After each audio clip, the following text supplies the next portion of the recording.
اسلام ناجائز خوشی سے منع کرتا ہے، جائز خوشی کی حوصلہ افزائی کرتا ہے۔ نبی کریم صلی اللہ علیہ وسلم نے فرمایا کہ جب تم شادی کرو تو ولیمہ ضرور کرنا، چاہے ایک بکری کا بچہ ہی ذبح کرو۔ اور پھر صحیح بخاری میں موجود ہے، حضور علیہ السلام نے فرمایا جب تمہیں کوئی ولیمے کی دعوت دے تو ضرور جانا۔ دونوں باتوں پہ غور کر لیں، یعنی ایک طرف فرمایا خوشی کرنا ضرور، اور دوسری طرف فرمایا جب کوئی خوشی کرے تو اس میں شرکت ضرور کرنا۔ نبی کریم صلی اللہ تعالی علیہ وسلم کی گھر کے اندر جو بظاہر حالت تھی، جو حضور کا فقر اختیاری تھا، اس کا عالم یہ تھا کہ ایک ایک مہینہ گھر میں چولہا نہیں جلتا تھا۔ کتنے کتنے ہفتے اور کتنے کتنے دن بیت جاتے تھے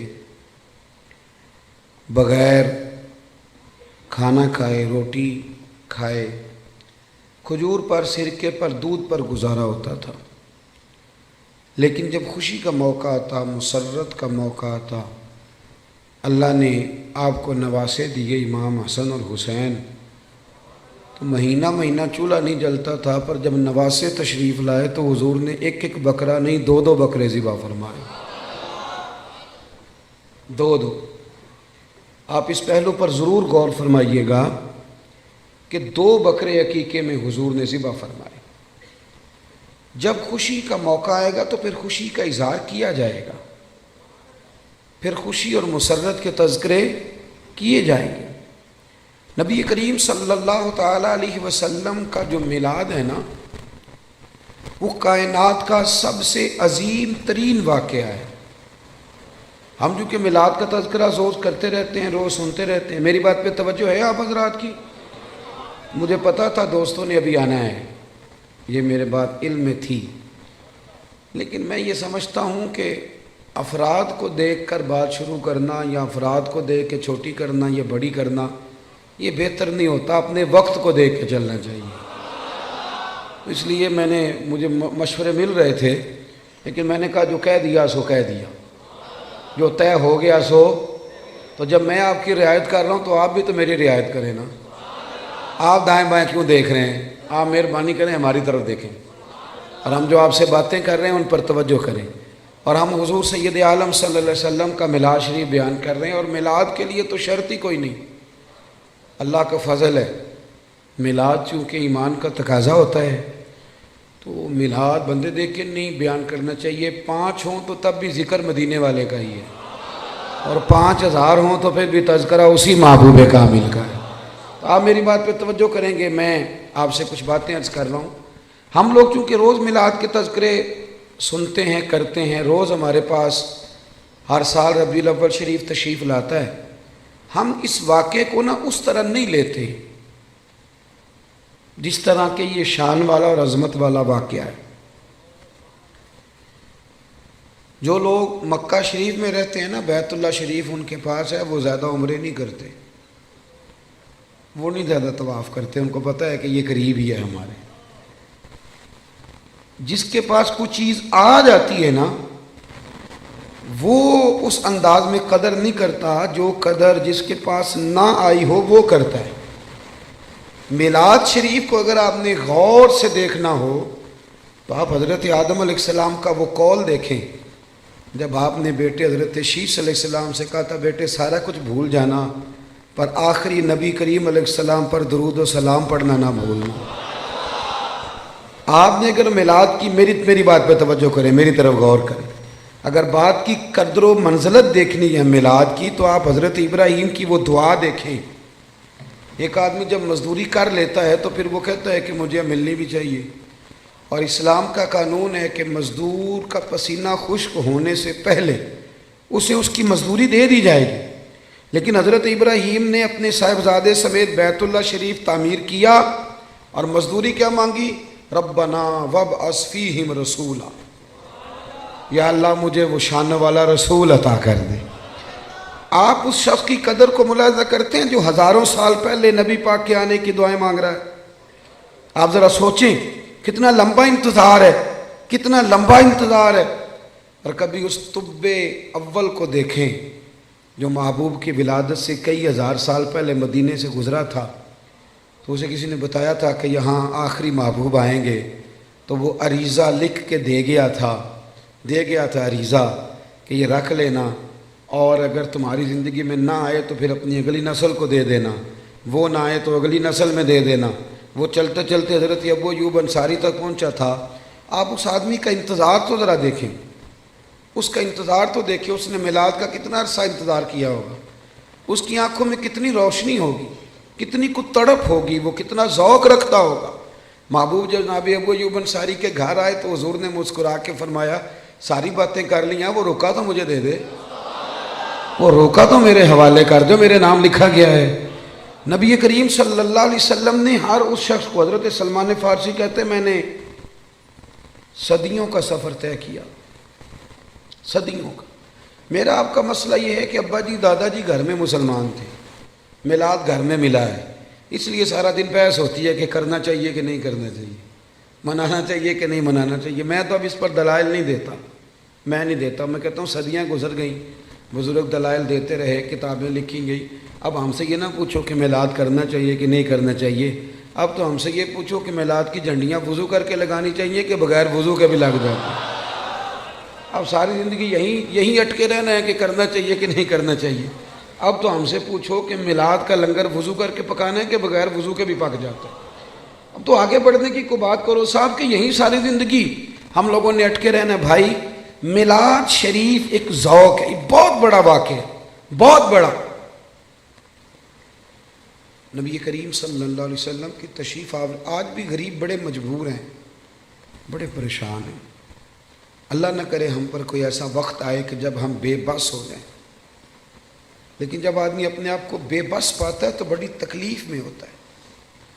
میں دعا کر رہا ہوں اللہ نہ کرے کوئی ایسا وقت آئے، لیکن یارو وہ بیٹی کتنی بے بس تھی کہ جو زندہ ہوتی تھی اسے اس کا باپ قتل بھی نہیں کرتا تھا، یعنی مارتا بھی نہیں تھا، بلکہ ویسے ہی گڑھا کھود کے نا تو زندہ کوئی، یہ کبھی آپ دیکھیں تو پرانے بادشاہ سزا دیتے تھے، زندہ لوگوں کو چنوا دیتے تھے، یہ بہت بڑی سزا ہوتی تھی۔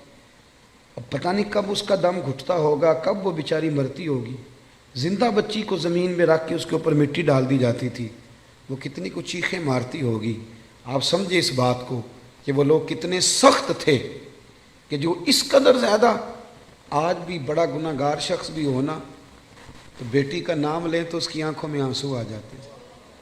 وہ بہت بڑا بھی انسان سخت دل ہو تو بیٹی کبھی رو پڑے تو وہ بھی رو پڑتا ہے۔ تو اسے پوچھو تو صحیح بیٹی سے کہ بیٹی معاملہ کیا ہے، تجھے تو زندہ دفن کیا جاتا تھا تو اب اتنا پیار کیوں ہے؟ تو وہ کہتی ہے پیار اس لیے ہے کہ اب مدینے والے کا میلاد ہو گیا ہے، اب حضور تشریف لے آئے۔ بھائی آپ اس بات کو سمجھیں، آج بھی جو کسی کا ملازم ہے وہ بڑا پریشان ہے، جو 2 لاکھ روپے ایڈوانس دے کے کسی کو رکھ لیتے ہیں وہ بڑا تنگ کرتے ہیں، اور سارے خاندان سے مزدوری کراتے ہیں۔ آج بھی جس کو 1.5 لاکھ ایڈوانس دے کے ملازم رکھا جاتا ہے اسے تکلیف دی جاتی ہے۔ کبھی تو ایڈوانس والا اتنا پریشان ہے، کبھی اس سے پوچھ کے دیکھو تو جسے خرید لیا جاتا تھا اس کی مرضی کوئی نہیں، کھا نہیں سکتا، پی نہیں سکتا، جا نہیں سکتا، بلکہ یہاں تک حالت تھی کہ وہ اس کی ڈیوٹی ہے اونٹ سنبھالنے کی، تو وہ اپنی مرضی سے اگر اونٹ دھوپ سے کھول کے چھاؤں میں باندھ دیتا تو درے پڑتے تھے تو اتنا سیانہ ہو گیا ہے کہ اب تو پوچھے گا بھی نہیں، اور مرضی کے ساتھ تو نے چھاؤں میں باندھ دیا، اور اگر وہ نہیں باندھتا تھا تو پھر بھی مالک مارتا تھا کہ تجھے نہیں پتہ اسے باندھنا ہے، بس وہ غلام جو ہے تو اسے مار پڑتی تھی۔ حضرت ابو ذر غفاری رضی اللہ تعالیٰ عنہ فرماتے ہیں میری لوگ مثالیں دیتے تھے، میں اپنے غلاموں کے حق میں بڑا سخت تھا، ناراض نہ ہونا، آج بھی لوگ بڑے سخت ہیں۔ وہ جو ہمارے گھر میں برتن دھوتی ہے نا اس کو لوگ کام والی مائی کہتے ہیں، پڑھا لکھا آدمی کہتے ہیں کام والی بی بی آئی ہے کہ نہیں، صفائی والی بی بی آئی ہے کہ نہیں، باتیں ایک ہی ہیں، لیکن اگر اسے پھپھی کہہ لیا جائے تو اس کی عزت بڑھ جائے گی، اگر اسے خالہ کہہ لیا جائے تو اس کی عزت، بات ایک ہی ہے۔ اگر بچوں کو تھوڑا سکھایا جائے اور وہ اس کو آنٹی کہہ کے پکار لیں تو اس میں کوئی فرق، لیکن ہمارا مزاج ہے نا تھوڑی چدراہٹ بیان کرنا۔ میرے گھر میں 6 ملازم ہیں، اللہ اکبر، یہ لفظ کہتے ہوئے دل نہیں ڈرتا، خوف نہیں آتا، یہ بڑے دلیری سے لوگ جملے بولتے ہیں۔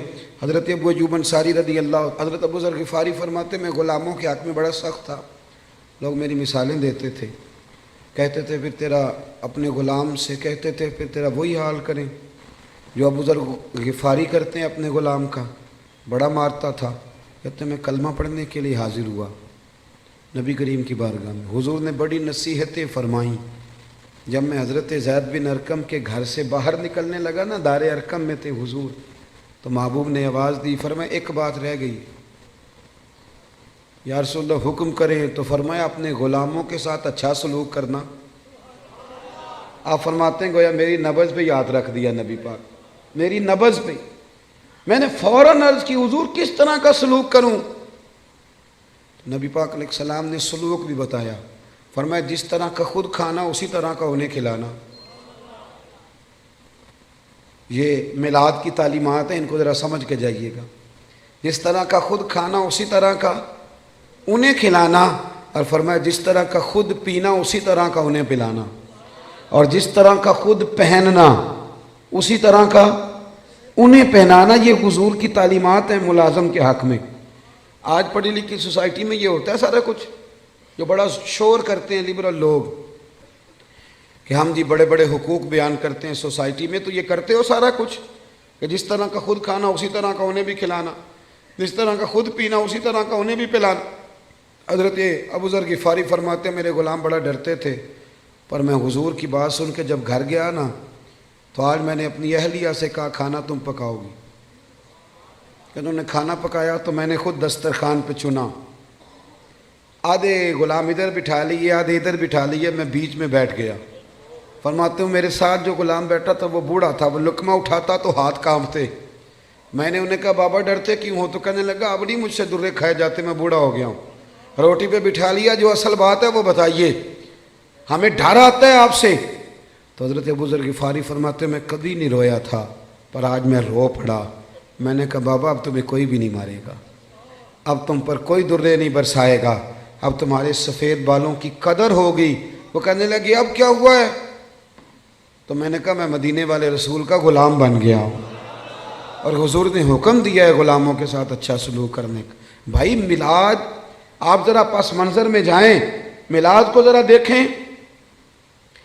میں نا اس سال ربیع الاول شریف پہ نا ہر محفل میں دوستوں کو ایک مشورہ دے رہا ہوں، آپ کو بھی دے دوں؟ جو چپ ہے ان کی ہاں ہے کہ نہ ہے؟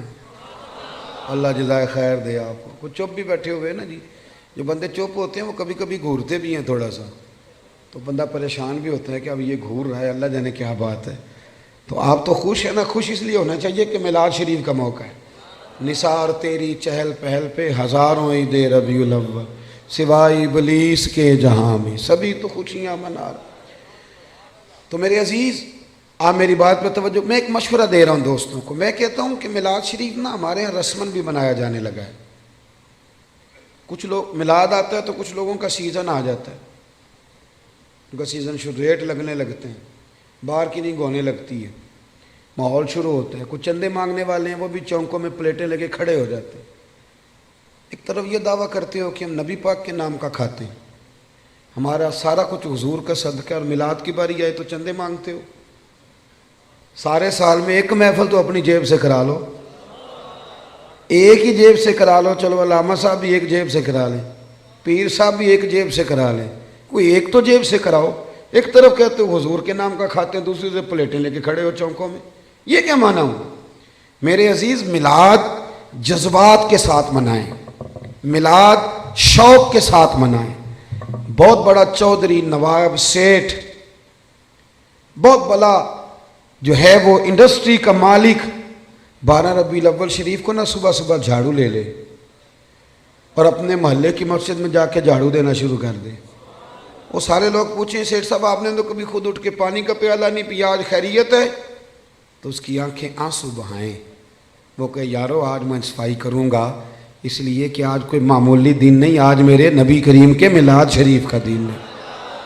یہ ذوق بنے، ذوق۔ علامہ صاحب، پیر صاحب، مفتی صاحب وہ جھاڑو لے لے اور مسجد کی گلی میں صفائی شروع کر دیں، سارے شاگرد اور مرید اور عقیدت مند دوڑ، حضرت میں کرتا ہوں مجھے دے دیں۔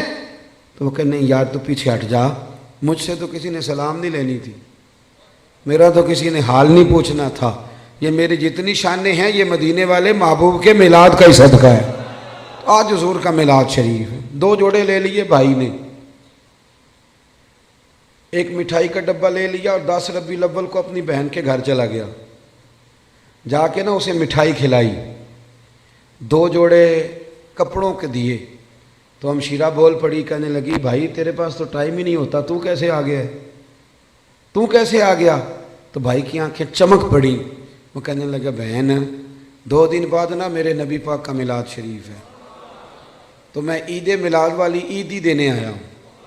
تو بہن رو پڑی، نے سارے محلے کو بتایا میرا بھائی اپنے نبی سے بڑا ہی پیار کرتا ہے، بڑا ہی۔ میلاد میں نا جذبات نہیں شامل ہوتے، اب بات رسمن رہ جاتی۔ اب وہ کیفیات جو آدمی اپنے بیٹے کی شادی رکھتا ہے، اس کی بہن اور بہنوئی اگر ناراض ہوں تو وہ منانے نہیں جاتا ان کو، بتاؤ یار شادی ہے، خوشی تمہارے بغیر نہیں ہو سکتی۔ تو میلاد شریف کی جس نے خوشی کرنی ہے اس کے سارے رشتہ دار ناراض ہوں تو اس نے خوشی کیسے منا لی؟ چاہیے تو یہ تھا نا کہ وہ میلاد شریف سے پہلے جاتا ناراض لوگوں کے گھروں میں اور جا کے کہتا ساری خوشیوں سے بڑی خوشی یہ آئی ہے، میں آپ سے معذرت کرنے آیا ہوں، آؤ سارے مل کے اکٹھے ہو کے نبی پاک کا میلاد منائیں۔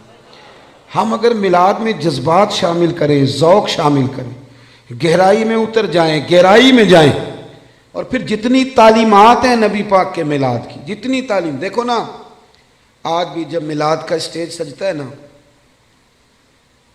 جس نے 2 لاکھ روپیہ، 1 لاکھ روپیہ، 50,000 روپیہ تعاون کیا ہوتا ہے نا، وہ اسٹیج پہ بیٹھ جاتا ہے، چاہے وہ سارا سال مسجد نہ آیا ہو، اس نے جیب میں رکھی ہوتی ہے سیاستدان نے، سیٹھ صاحب نے ٹوپی، تو وہ سفید ٹوپی نکالتا ہے، چونکہ اس نے 50,000 دیا تو آ جاتا ہے اسٹیج پہ، اور جن کے ہاتھوں میں نوٹوں کی دتیاں آتی ہیں وہ سارے فرنٹ سیٹ پہ بیٹھے ہوتے ہیں، اور پھر ان کے نام بھی نعت خواں یاد کر لیتے ہیں، اللہ ماشاء اللہ، کہتے ہیں یہ حاجی بڑا عاشق رسول ہے۔ بھی عشق تو اندر کی بات ہے، تجھے کیسے پتہ چلا اس کے اندر ہے کہ نہیں؟ یہ تو تو کیسے گہرائی میں اتر گیا کہ حاجی عاشق رسول ہے، کہ یہاں عشق رسول کے لیے نوٹوں کی دتی کا ہونا ضروری ہے؟ یہ مزاج بدلیں۔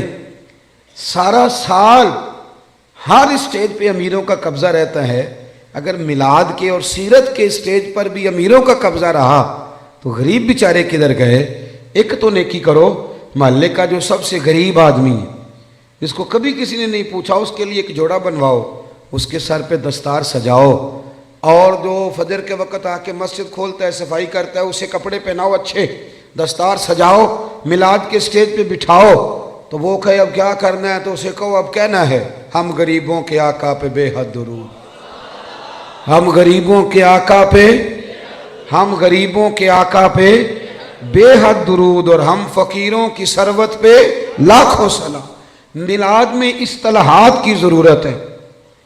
مجھے نہیں اچھا لگتا لنگر ہو میلاد شریف کا اور وہ چھتوں سے بانٹا جائے، ایک طرف لنگر اور وہ بھی لنگر شریف، اور پھینکا جا رہا ہے چھتوں سے۔ میلاد شریف کے لیے میں اپنے ہاں یہ اہتمام کرتا ہوں، میں کہتا ہوں تازی روٹی آپ باورچی سے کہیں وہ روٹیاں پکائے، صبح فجر کے بعد کھانا شروع ہو جاتا ہے۔ میں اپنے سنگیوں سے کہتا ہوں بھی سارا دن روٹی کھانی ہے آج، سارا دن۔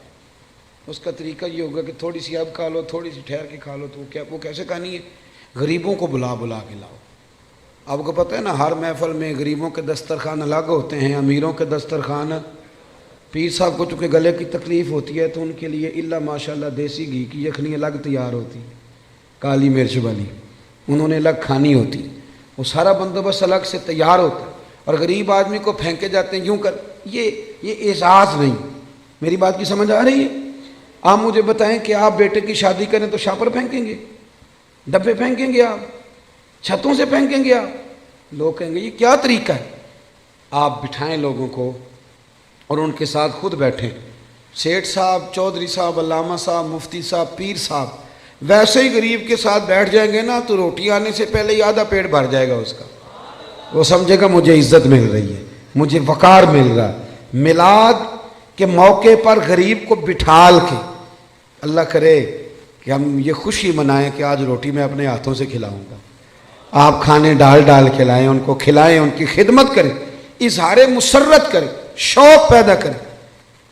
سیاستہ میں روایت ہے، حضرت عتبان بن مالک رضی اللہ تعالیٰ عنہ نابینا صحابی تھے، میرے نبی کریم علیہ السلام کی خدمت عالی مرتبت میں حاضر ہوئے، عرض کی یا رسول اللہ صلی اللہ علیہ وسلم میرا دل کرتا ہے میرے گھر تشریف لائیں۔ صاحب نسیم الریاض نے ایک باب باندھا ہے شرح شفا شریف میں، وہ فرماتے ہیں کہ جب تک نبی کریم علیہ السلام کا شوق نہیں نہ پیدا ہوتا ساری عبادتیں پھیکی رہ جاتی۔ کیا چیز جی؟ شوق۔ نبی کریم علیہ السلام فرماتے ہیں، رب فرماتا ہے جو مجھ سے ملنے کا شوق رکھتا ہے نا، اللہ فرماتا ہے میں بھی اس سے ملنا چاہتا ہوں، اور جس کے دل میں کبھی خواہش نہ پیدا ہوئی کہ میں اپنے رب سے ملوں، رب بھی اس کی ملاقات کو پسند نہیں۔ یہ شوق یعنی حضور علیہ السلام کا شوق، محبوب کے لیے اہتمام، بندوبست، یہ ضروری ہے۔ حضرت عتبان بن مالک عرض کرنے لگے یا رسول اللہ کبھی میرے گھر آئیں، تو نبی رحمت سید عالم صلی اللہ علیہ وسلم نے فرمایا کل ظہر کے بعد آؤں گا۔ کتنے لوگ آئیں؟ عرض کی حضور ظہر کے نمازی سارے ہی آ گئے۔ حضرت ابو ہریرہ رضی اللہ تعالیٰ عنہ فرماتے ہیں ظہر کے نمازی سارے پہنچ گئے۔ آپ نے مجھ سے ناراض نہیں ہونا چونکہ آج آپ نے سننے کے بلایا ہے، تو جو میں سنا سکتا ہوں وہی سنانا ہے نا، میں نے جو مجھے آتا ہے وہی سنانا ہے نا آپ حضرات کو۔ میرا یہ دعویٰ ہے کہ نعرے سارے لوگ ہی لگاتے ہیں لیکن اپنے اپنے وقت پہ نعرے۔ حضرت ابو ہریرہ فرماتے ہیں کہ جب ہم ان کے گھر گئے تو وہ نعرے لگانے لگے، اور نعرے وہ پتہ کیا لگاتے تھے؟ کہتے تھے لوگوں ذرا جھانک کے تو دیکھو، دنیا میں جو سب سے زیادہ عزت والے ہیں وہ میرے مہمان بنے ہوئے ہیں۔ مجھے ایک سیٹ صاحب کہنے لگے رات محفل میلاد تھی، نعت خانوں نے اور واعظین نے سونے نہیں دیا، تو آپ یہ نہ کریں غریبوں کو دے دیں۔ میں نے کہا سیٹ صاحب آپ گئے تھے محفل میں؟ کہنے لگے نہیں۔ تو میں نے کہا پہلے بھی تو وہاں غریب ہی کھانے جاتے ہیں، امیر کون سا ہوتا ہے ادھر؟ امیر تو جاتا ہے جب ایم پی اے جلسہ کرے تب، وہ تو جب ایم این اے کا جلسہ ہوتا ہے تب جاتا ہے، تو وہاں تو پہلے بھی غریب ہی جاتے ہیں۔ تو اور نہ کسی غریب کو اگر کوئی رہ گیا تو وہ ہمیں دے دو، ہم اسے بھی کھلا دیتے ہیں، ورنہ میلاد کی محفلوں میں، اور میں صحیح کہہ رہا ہوں کہ نہیں؟ اور اس کی دلیل ہے ہمارے پاس، نبی پاک علیہ السلام نے فرمایا میرا دین غریبوں میں آیا غریبوں میں رہے گا، اور جب میں قیامت میں جنت میں جاؤں گا تو میرے آگے پیچھے دائیں بائیں غریب لوگ ہی ہوں گے۔ تو یہ تو طے شدہ بات ہے، تو آپ مزید کس غریب کی بات کر رہے ہیں وہ بتا دیں، آپ اس کو بھی شامل کر لیتے ہیں۔ دوست، نعرے تو کوئی نہ کوئی اپنے اپنے وقت پہ لگاتا ہی ہے۔ یارو صبح الیکشن شروع ہو جائے تو جو آدمی بڑا سنجیدہ ہے نا، بڑا سیانہ ہے، وہ اپنی گاڑی پہ جھنڈا بھی لگائے گا، اس پہ پوسٹر بھی لگائے گا، اپنی جیب سے فلیکشیں بھی بنوائے گا، فوٹو بھی لگائے گا، اپنے دروازے کے سامنے دفتر بھی کھولے گا، اور وہاں وہ کھانے کے بندوبست بھی کرے گا، اور جب ریلی نکالنی ہوگی تو ریلی بھی نکالے گا، نعرے لگانے ہوں گے تو نعرے بھی لگائے گا۔ وہ الگ بات ہے کہ الیکشن کے 6 ماہ کے بعد کہے گا اوہ بھول گیا ہو، غلط بندے کو ووٹ دے بیٹھا ہوں۔ لیکن نعرے سیٹھ صاحب بھی لگاتے ہیں، نعرے وکلاء بھی نہیں لگاتے؟ ہاں نہ تو کریں نا، نہیں لگاتے تو میں بتاتا ہوں لگاتے ہیں، سارے اپنے اپنے پروگراموں پہ نعرے لگاتے ہیں، لیکن 6 ماہ کے بعد کہتے ہیں غلطی ہو گئی، غلط آدمی کے نعرے لگا بیٹھے۔ اور یارو چھوڑو، کب تک جھوٹوں کے نعرے لگاؤ گے؟ ہمارے ساتھ مل جاؤ، پہلے دن سے سچے نبی کے نعرے لگا رہے ہیں، ایک دن بھی سجدہ صاف نہیں کرنا پڑا، ایک دن بھی سجدہ صاف نہیں، پہلے دن سے لگا رہے ہیں، اور اعلیٰ حضرت فرماتے ہیں حشر تک ڈالیں گے پیدائش مولا کی دھوم، مثل فارس نجد کے کلے گراتے جائیں۔ او بھائی ادھر آ جائیں، سچے محبوب۔ حضرت ابو ہریرہ فرماتے ہیں انہوں نے نا شور کرنا شروع کیا، کہنے لگے لوگوں آؤ دیکھو جو سب سے زیادہ عزت والے ہیں وہ میرے مہمان بنے ہوئے۔ پھر انہوں نے کیا کیا؟ سارے محلے کی دعوت پکائی۔ نبی کریم علیہ السلام نے فرمایا ہمیں بلایا تو اب بتاؤ کرنا کیا ہے؟ تو عرض کرنے لگے یا رسول اللہ صلی اللہ علیہ وسلم میرے گھر کے کسی کونے میں 2 رکعتیں نماز پڑھ دیں، میں جب تک زندہ رہوں گا وہاں سجدے ہی ادا کرتا رہوں گا۔ صحابہ کرام کا جو وابستگی ہے نا ذات رسالت کے ساتھ، ہمارے ہاں ایک تو وہ طبقہ ہے جو بیچارہ ابھی تک ابحاث میں الجھا ہوا ہے، اور ایک ہم لوگ ہیں جو منانے والے۔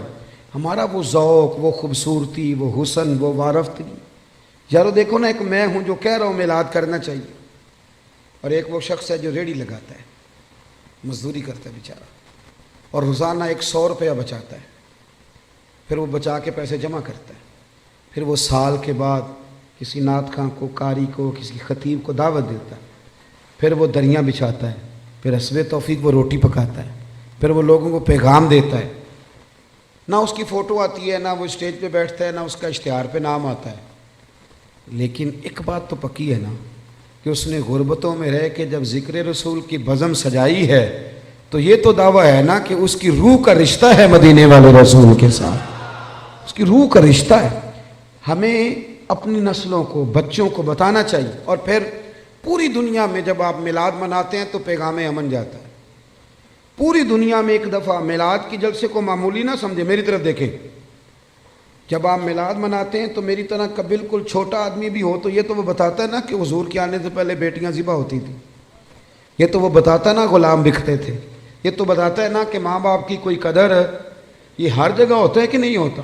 ہر میلاد میں، بلکہ کئی لوگ شکوہ بھی کرتے ہیں، لو جی ہر سال وہی بات چھیڑ دیتے ہیں، تو میں کہتا ہوں یہی تو بات ضروری ہے چھیڑنی۔ ہر آدمی یہ ہر سال یہ بات بتلاتا ہے نا کہ غلام بکتے تھے، ہر سال ہر آدمی یہ بات کرتا ہے کہ ماں باپ منڈیوں میں بیچے جاتے تھے۔ تو جب آپ ربیع الاول شریف میں میلاد مناتے ہیں نا تو نبی پاک کی تعلیمات نئے سرے سے پوری دنیا کے اندر پھیلتی ہیں، نئے سرے سے۔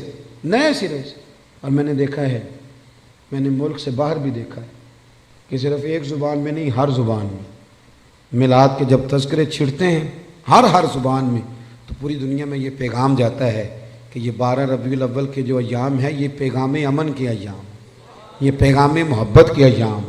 یہاں عورتوں کے حقوق کی بات ہوگی، یہاں جانوروں کے حقوق کی بات ہوگی، یہاں ماں باپ کے حقوق کا ذکر ہوگا، یہاں پڑوسی کے حقوق کا ذکر ہوگا، یہاں بیٹی کی بابت بتایا جائے گا۔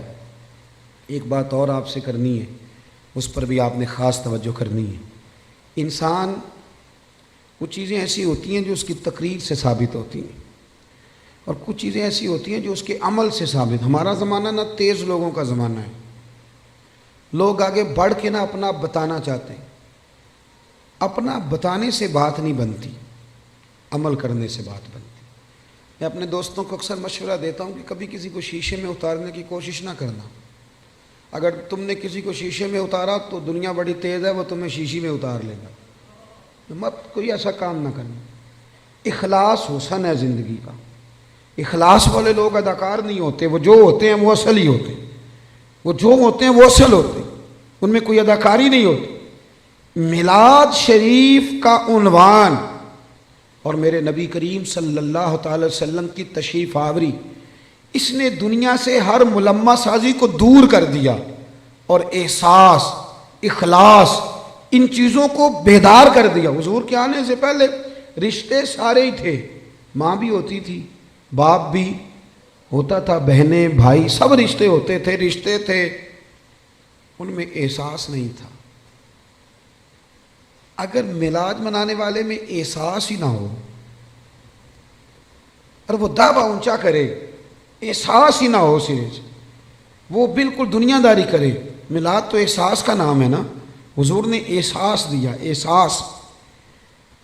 ہمارے یہاں کچھ رشتے ایسے ہوتے ہیں جن کا تذکرہ لوگ کرتے نہیں، شرماتے ہیں، جیسے میاں بیوی کا رشتہ ہے، اس انداز میں ماں باپ کے حقوق بیان کیے جاتے ہیں، اولاد کے کیے جاتے ہیں، اس رشتے میں بہت سارے لوگ بات کرتے ہوئے جھجکتے ہیں، حالانکہ یہ وہ رشتہ ہے جسے اللہ نے اپنی نشانیوں میں سے نشانی قرار دیا۔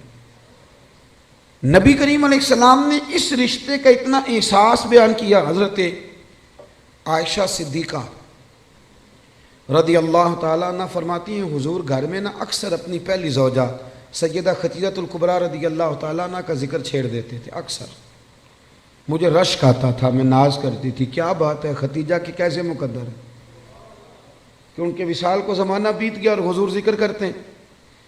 کہتی ہیں میرا دل تھا کبھی حضور سے پوچھوں گی۔ ایک دن نا نبی کریم علیہ السلام گوشت لائے اور مجھ سے فرمایا کہ آج تک گوشت پکاؤ۔ کہتی ہیں وہ گوشت میرے سامنے ہے، میں صاف کرنے لگی تو محبوب کریم علیہ السلام نے فرمایا ذرا شوربہ زیادہ کرنا۔ میں نے کہا یا رسول اللہ صلی اللہ علیہ وسلم کچھ مہمان آئیں گے؟ تو حضور فرمانے لگے نہیں، مجھے پتہ چلا ہے مدینے میں نا ختیجۃ الکبریٰ کی کچھ سہیلیاں آئی ہیں، تو تم شوربہ زیادہ پکانا، میں کچھ سالن انہیں بھی بھیجوں گا۔ میں کہہ رہا ہوں ذرا رشتے کے احساس کی شدت کو ملاحظہ کریں۔ وہ باتیں جو اکثر لوگ کرتے وہ جھجکتے ہیں کہ اب اس کی بھی شدت بیان کی جائے گی۔ فرمایا میں نے نا انہیں سالن بھیجنا ہے۔ تو حضرت عائشہ صدیقہ کہتی ہیں میں نے جھجکتے جھجکتے سنبھل کر سوچ کر مسجع مکفہ بڑی احتیاط سے نظریں جھکا کے ایک جملہ کہا، میں نے کہا یا رسول اللہ صلی اللہ علیہ وسلم، اللہ نے آپ کو جوان اور خوبصورت بیویاں دی ہیں، آپ تو ہر وقت حضرت ختیجہ کا ذکر ہی کرتے رہتے۔ کہتی ہیں میں نے تو بات کر دی اور میں خاموش ہو گئی، اب میری جرت نہیں تھی کہ نظر اٹھا کے دیکھوں چہرہ نور کا رنگ کس طرح کا ہے، جھجک رہی تھی۔ پوری ہمت کر کے میں نے ذرا نظر اٹھائی تو حضور کے چہرے پہ جلال تھا۔ تو محبوب فرمانے لگے عائشہ آج بات کی، آج کے بعد نہ کرنا۔ یا رسول اللہ کیا ہوا؟ فرمایا عائشہ میرے پاس جتنے لوگ آئے ہیں نا وہ سکھوں کے وقت آئے ہیں، ختیجہ تو میرے دکھوں کی ساتھی ہے، وہ تو میری تکلیفوں کی ساتھی۔ فرمایا لوگ مجھے پتھر مارتے، میری راہوں میں کانٹے بچھاتے، میں پریشان ہو کے گھر لوٹتا، اس وفادار بیوی کے ایک ہاتھ میں دودھ کا پیالہ ہوتا، ایک ہاتھ میں کھجوریں ہوتی، کھجور کھلا کے دودھ پلا کے بستر بچھا کے کہتی محبوبہ غم نہ کرنا، اللہ بڑی شان عطا فرمائے گا۔ اتنی شدت رشتوں نے پیدا کر دی، اتنا احساس۔ حضرت عائشہ کہتی ہے کہ بوڑھی اماں حضور سے ملنے آئیں تو نبی پاک نے بڑا ہی پیار کی، کھانے کھلائے، حضور بڑی محبت سے باتیں کرتے رہے۔ نبی کریم علیہ السلام نے جاتے دفعہ تحفے بھی دیے۔ صاحب کنز العمار لکھتے ہیں حضرت عائشہ کہتی میں نے کہا حضور مہمان تو روز آتے ہیں، پر اتنا پیار؟ کون تھی بی بی؟ محبوب فرمانے لگے ختیجۃ الکبریٰ کی سہیلی تھی، یہ آتی تھی ختیجہ ٹائم دیتی تھی۔ کیا خوبصورت جملہ ہے۔ فرمایا میں نے آج ختیجہ کے طریقے کو زندہ رکھا ہے، میں نے اسے وقت دیا، حسن العہد من الایمان۔ محبوب فرمانے لگے اچھے طریقے سے رشتے نبھانا یہ بھی ایمان کا حصہ ہے۔ او میرے دوست رشتوں کی شدت ہو، او یار چھوڑ، ایسے ہی تو باتیں سن سن کے ادھر ادھر سے اپنے سگے بھائی کا مخالف ہو گیا۔ بھائی سے پیار کر، بھائی سے محبت کر۔ میلاد کا معنی رشتوں میں حسن پیدا کرنا۔ ایک صحابی نے آ کے عرض کی یا رسول اللہ یہ میرا بھائی آپ کے پاس ہی بیٹھا رہتا ہے، مشکات میں موجود، سارے کام تو مجھے کرنے پڑتے ہیں۔ تو میلاد والے محبوب نے کیا خوبصورت جملہ کہا، فرمایا جا جا کے ڈیوٹی کر، رب جو تجھے رزق دیتا ہے نا وہ اس کی برکت سے عطا کرتا ہے۔ اتنا حسن پیدا کر دیا رشتوں میں، اتنا۔ او یار بہن کے لیے جو جذبات نبی پاک نے بیان فرمائے۔ حضرت شیمہ حضور کی رضائی بہن تھی، توجہ ہے میری بات پر؟ میں ایک شکوہ کر لوں آپ دوستوں سے ہلکا سا، بھائی نہ یاروں کو ٹائم دیتے ہیں، بہنوں کو نہیں دیتے، فون بھی نہیں کرتے۔ بہن پردیس میں نہ انتظار کرتی رہتی ہے کہ چلو کبھی بات کریں۔ میں آپ کو بڑی ذمہ داری سے کہتا ہوں، میرے ایک سنگی نے ایک دفعہ کہا کہ پیر صاحب میرے لیے دعا کرنا، تو میں نے اسے کہا یار میں تو مصروف آدمی ہوں، میں کوشش کرتا ہوں کہ یا اللہ جن جن نے دعاؤں کے لیے کہا سب کی قبول کر۔ کہنے لگا میں بڑا پریشان ہوں، نام لے کے کریں۔ میں نے کہا میں نہیں وعدہ کرتا، ہاں اگر تو نے صحیح دعا کرانی ہے نا رونے والی تو اپنی بہن سے کہہ، وہ تو اشارہ دے جا کہ میرے لیے دعا کرنا تو مسلح بھگو دے گی رات کو رو رو۔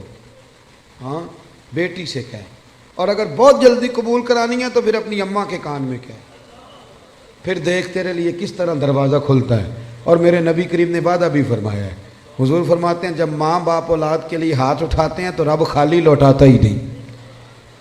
حضور نے نا یہ احساس دیکھیں نا، آج لبرل لوگ کھڑے ہوتے ہیں تو وہ کہتے ہیں جی اسلام نے جی بہنوں کا حصہ آدھا رکھا ہے اور بھائی کا ڈبل رکھا ہے۔ میں کہتا ہوں تم نے دین سیکھا ہی نہیں، ہمارے پاس آؤ ہم تمہیں بتائیں۔ بیٹی کا حصہ زیادہ ہے بیٹے سے، کہتے ہیں یہ تو ڈبل ہے۔ اور میں نے کہا خدا کے بندے عورت کا حصہ سنگل ہے، پر یہ بتاؤ اس کے ذمہ کوئی حق ہے؟ بچوں کا نان نفقہ ماں کی ذمہ داری کے باپ کی، بیوی کا نان و نفقہ اس نے دینا ہے، بچوں کی پرورش خاوند نے کرنی ہے، ماں باپ کی ذمہ داری کس نے اٹھانی ہے؟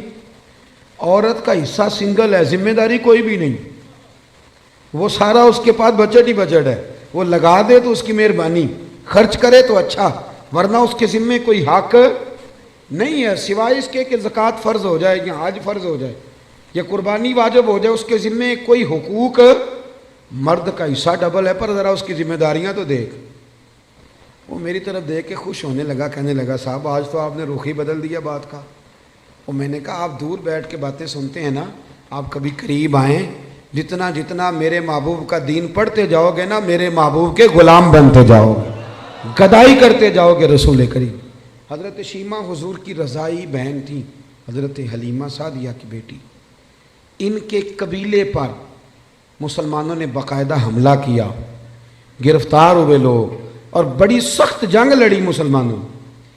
یہ جب آئی نا مدینے تو حضرت ابو ہریرہ کہتے ہیں آگے کہنے لگی میری نا اپنے نبی کریم علیہ السلام سے ملاقات کراؤ۔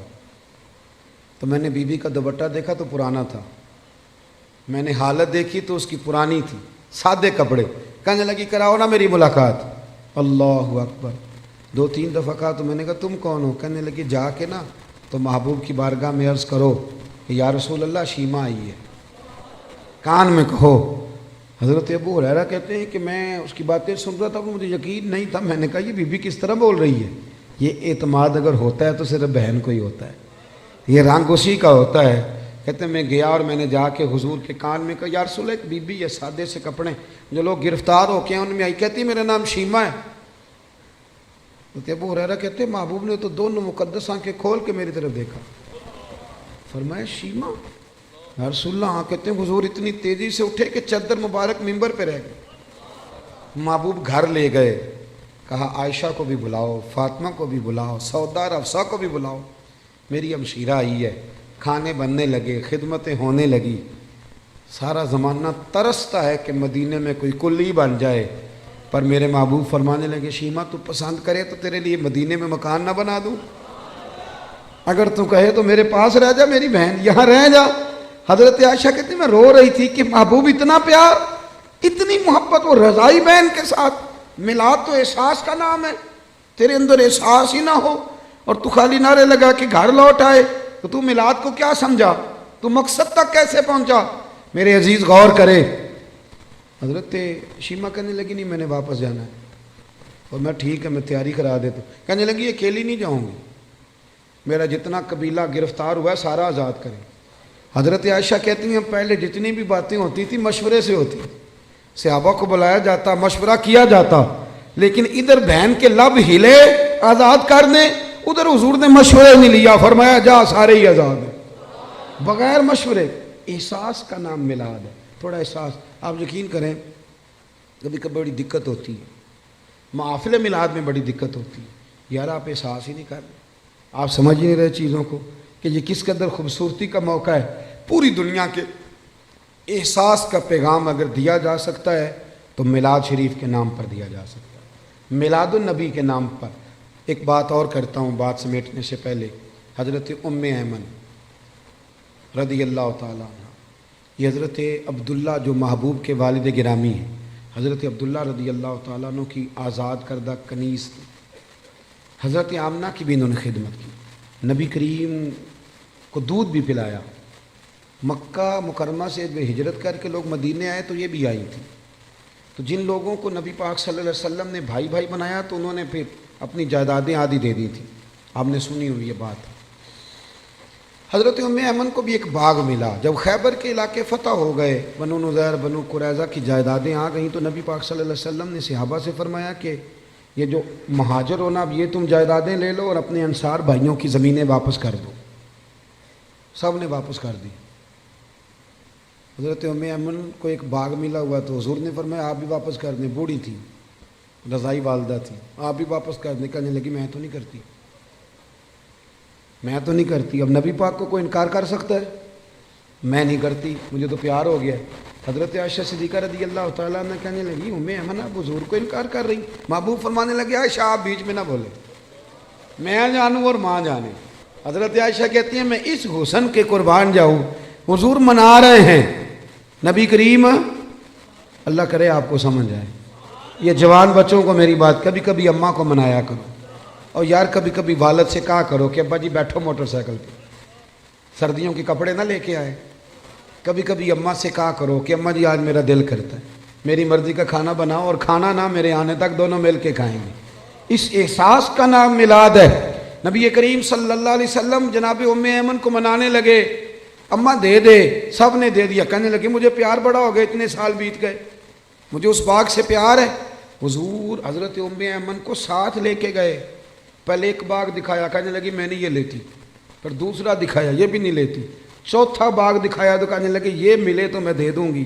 محبوب فرمانے لگے الحمدللہ الحمدللہ, انصاری کا باغ بھی واپس ہو گیا ہے اور میری اماں بھی راضی ہو گئی. دونوں بات تھوڑا سا نا پیار. آپ یقین کریں اس طرح لڑتے ہیں لوگ چوکوں اور بازاروں میں, اتنی گھٹن ہے اور بڑے پریشان ہیں لوگ, بڑی دقت ہے. وجہ صرف اتنی ہے کہ وہ جو احساس ہے نا کہ میں ہوں اور اس کے بعد پھر دوبارہ میں ہوں, یہ کبھی ختم ہو جائے نا. اور سب نے کوئی نہ کوئی بات اوڑھ لی ہے. میرے بھی ذہن میں آ گیا کہ میں پیر صاحب ہوں, میرے بھی تو مرید ہیں نا, میں بھی ایک ادارے کا صدر نشین ہوں, مجھے بھی ماننا چاہیے. اس سے تھوڑا نکل آئے, تھوڑا احساس پیدا کریں, عزت دینی شروع کر دیں. آپ یقین کریں معاشرے میں ہر بندہ باعزت ہو جائے گا. پیار کرنا شروع کر دیں, آپ یقین کریں معاشرے سے ساری نفرتیں ختم ہو جائیں. آپ ایک دوسرے کو خوشبو بانٹنی شروع کر دیں, یقین کریں ہر تعفن, ہر بیماری دور ہو جائے گی. ہمسائے کا دروازہ صاف کرنے کا ارادہ کر لو, اللہ کریم ہمارے گھروں کو بھی صفائی عطا کر دے گا. میں اپنے دوستوں سے کہا کرتا ہوں, ایک صاحب ایک دفعہ آئے, کہنے لگے بڑے علاج کرائے, بڑے تعویذ لیے, لیکن اللہ نے اولاد نہیں دی. تو میں نے کہا یار اگر نہیں نہ دی تو پھر اللہ کی حکمت ہے. بھائی کے بچے ہیں, بہن کے ہیں, کہنے لگے ہیں. تو میں نے کہا ان کو اپنے بچے سمجھ لو, وہ تو اپنے ہی بچے ہیں نا. احساس کی بات ہے نا, آپ احساس کر لیں. آپ یقین کریں ایک بزرگ تھے, تو ان کے پوتے بیاہنے کے قابل ہو گئے تھے, تو بڑی فکر کرتے تھے گھر کی. تو ان کے بچے مجھے کہنے لگے ابا جی فکر سے بیمار ہیں, انہیں سمجھائیں. تو میں نے کہا بابا جی آپ چھوڑ کیوں نہیں دیتے؟ کہنے لگے بچپن سے ہی فکر والا ہوں, ماں باپ کی بڑی کی ہے, بہن بھائیوں کی بھی بڑی کی ہے, اولاد کی بھی بڑی کی ہے. جب تک زندہ ہوں فکر ہی کرتا ہوں. میرا دل کرتا ہے میری زندگی میں پوتے پوتیاں بھی اپنے اپنے گھر والے ہو جائیں. تو اگر تو احساس ہو گیا تو پھر تو بڑی بات ہے, نہ ہوا تو نہ ہوا. اپنی زندگی میں شعور لائیں. اگر ہم تھوڑا تھوڑا کر کے میلاد کو اس کے حسن کے ساتھ سجانے لگے, پیار کرنے لگے, اور کم از کم یہ سارے دن ہی ہمارے درود و سلام میں گزر جائیں, یہ سارے دن. اور اگر 12 ربیع الاول شریف کو بھی کسی نے 5 نمازیں نہ پڑھی تو پھر شکوہ کرنے والا شکوہ تو کرے گا نا, اور صحیح کرے گا کہ وہ نماز جس کے بارے میں نبی پاک نے فرمایا نماز پڑھو گے تو میری آنکھیں ٹھنڈی ہو جائیں گی. تو میں نماز پڑھ کے بھی تو انسان نبی کریم کو راضی کرتا ہے نا. بہت ساری چیزوں کو آپ حدود میں لائیں. آپ کے شہر کا مجھے نہیں پتہ, میں نے اپنے شہر میں دوستوں سے ہاتھ باندھ کی گزارش کی ہے, ہاتھ باندھ, باقاعدہ ہاتھ باندھ کے. میں نے کہا تھا مہربانی کرو عورتوں کو ماڈل دیکھنے نہ لانا, ہم پہ رحم کھاؤ. یہ کون سا میلاد ہے کہ آپ بیویوں کو موٹر سائیکل پہ بٹھائیں اور بے پردگی کرے راتوں کو؟ یہ کون سا میلاد شریف؟ مہربانی کرنا. اور کسی اگر میلاد میں کوئی غیر شرعی حرکت ہوتی ہے تو یاد رکھنا وہ میلاد سے حضور راضی نہیں ہوں گے, بلکہ نبی کریم علیہ السلام گریبان تھامیں گے اور سوال کریں گے کہ میرے نام پر یہ دھما چوکڑی, اتنا بڑا ظلم. مہربانی فرمائیں بالکل دائرہ شریعت کے اندر بالکل. اور میلاد میں وہی کام کریں جو ہمارے بزرگوں نے ہمیں دیے ہیں. سب سے پہلے تلاوت ہوتی ہے, اس کے بعد نعت شریف کے بعد بیان, اور بیان کے بعد سلام, اور سلام کے بعد. اور آپ کسی کے سامنے یہ والا میلاد پیش کریں گے تو میں ذمہ داری سے کہہ رہا ہوں کہ اس میں سے کوئی چیز ایسی نہیں جس پہ کوئی ناجائز کہہ سکے. نہ قرآن پڑھنا ناجائز ہے, نہ نعت پڑھنا, نہ تقریر کرنا ناجائز ہے, نہ محبوب پہ درود و سلام بھیجنا, کوئی ایسی چیز نہیں. لیکن بہت اندر رہ کے, اور وہ جو لوگ سیاستدانوں کے نعرے لگاتے ہیں اور سیٹھوں کے جلسوں میں جاتے ہیں, ان سے بھی میری گزارش ہے کہ اگر وہاں کے لیے وقت نکل سکتا ہے تو پھر مہربانی کرنا میلاد کے جلوس میں بھی سب سے اول صفوں میں نظر آنا, اول صفوں میں نظر آنا, اور میلاد کی محفلوں میں بھی ذرا آگے آگے دکھائی دینا. دعا کرتا ہوں جو میں کہہ سکا اللہ قبول فرما لے, جہاں بھول گئے اللہ ہم سے درگزر فرمائے. اللہم صلی علی سیدنا و مولانا محمد معدن الجود والکرم وعلیہ وبارک وسلم. اللہ ہمارا حاضر ہونا قبول فرما, دین کے کاموں میں اخلاص عطا فرما, ریاکاری، بناوٹ، تصنع، ذاتی شہرت، ذاتی مفادات سے محفوظ فرما، ہمارے گناہ معاف فرما، ہماری غلطیوں سے درگزر فرما۔ اللہ نفع والا علم عطا فرما، اخلاص والا عمل نصیب فرما۔ محبوب کے میلاد کا صدقہ امت مسلمہ کے حق میں رحمت والے فیصلے فرما۔ 80 لاکھ کشمیری ظلم کی چکی میں پس رہے ہیں، مالک ان کی مدد فرما۔ سالوں بیت گئے اور برما کے مجبور ابھی بھی خیموں میں رہتے، اللہ ان کی مدد فرما۔ فلسطین کا لوگ ذکر کرنا ہی چھوڑ گئے، اللہ ان بیٹیوں پہ رحم فرما۔ عراق پہ، افغانستان، لیبیا پہ روز بم برستے، اللہ محبوب کریم کی تشریف آوری کا صدقہ امت کے حال پہ رحم فرما۔ پاکستان کو استحکام عطا فرما، نبی کریم علیہ السلام کی شریعت کا یہاں نفاذ فرما، نظام مصطفیٰ علیہ السلام کی ٹھنڈا سویرا ہمیں عطا فرما۔ میرے جن دوستوں نے یہ خوبصورت بندوبست کیا ہے، اللہ ان کی دنیا بھی سنوار دے، آخرت بھی سنوار دے، اللہ ان کے حال پہ رحم فرما دے، ہر پریشانی اور آزمائش سے بچا۔ کتنی تعداد میں دور و نزدیک سے احباب تشریف لائے، اللہ تیرے لیے، تیرے محبوب کے لیے بیٹھے، ہمارا بیٹھنا مقبول فرما۔ بیماروں کو شفا دے دے، مقروضوں کو قرضوں سے رہا کر دے، جو تنگ دست ہیں انہیں وسعت رزق دے دے۔ اللہ یہاں جتنے لوگ بیٹھیں، جس کے دل میں جائز آرزو ہے اپنے فضل سے پوری فرما دے۔ رب اغفر وارحم وانت خیر الراحمین۔